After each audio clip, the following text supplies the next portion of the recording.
Good morning, good afternoon, and good evening, ladies and gentlemen. My name is Stephen Garrett, and I'm here with Ediberto Castaneda. And today we are going to tell you the results of our StockTrak project.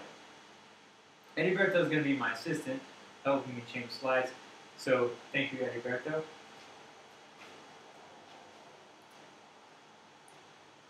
So we did go on a ride with the markets, and we took $100,000 of investment capital and put a portion to work in the markets. In this video, we're going to go over our investment philosophy, our risk management or money management principles, our return on our portfolio, our biggest winners and losers, and also the number one mistake that we made. Now, our investment philosophy started out conservative because we had a long-term negative outlook on the market. Robert Shiller, a Nobel Prize winner, went on CNBC in September 2015 and warned the public about substantial declines ahead due to the CAPE ratio. Now, in our project, about the third week, the market was continuing to go up, and we wanted to invest in maybe more risky stocks. So we changed to middle-of-the-road investment philosophy. Our risk management, or money management principles, were composed of basically two things. We did not put 10% or more than 10% of our capital to work.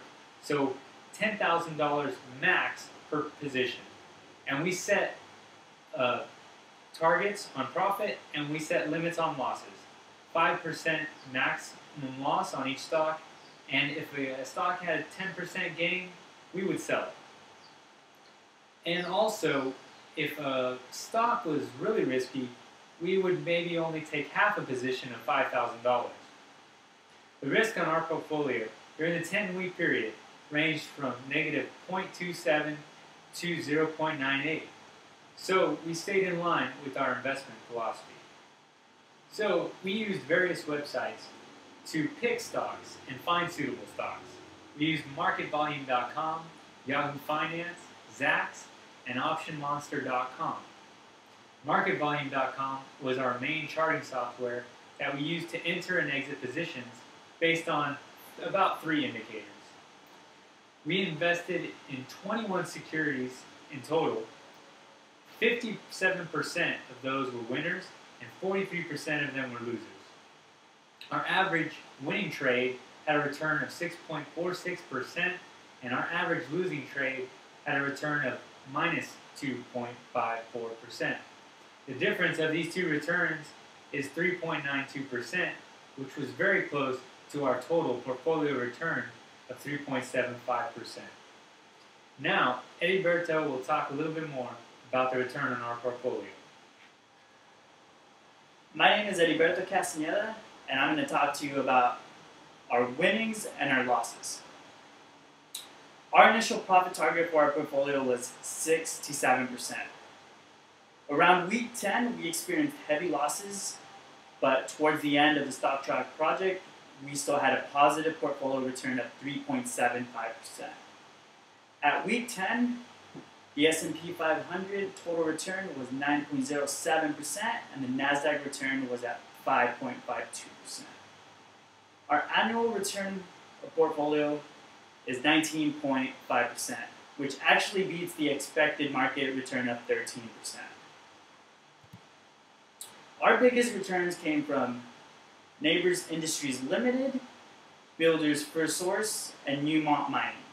The gains from each stock were, for Neighbors was 12.8%, Builders First Source was 18.9%, and Newmont was 13.3%. Our biggest losses came from Las Vegas, Sands Corp, and Pinnacle West Corporation, with losses of negative 9.4% and negative 4.2%.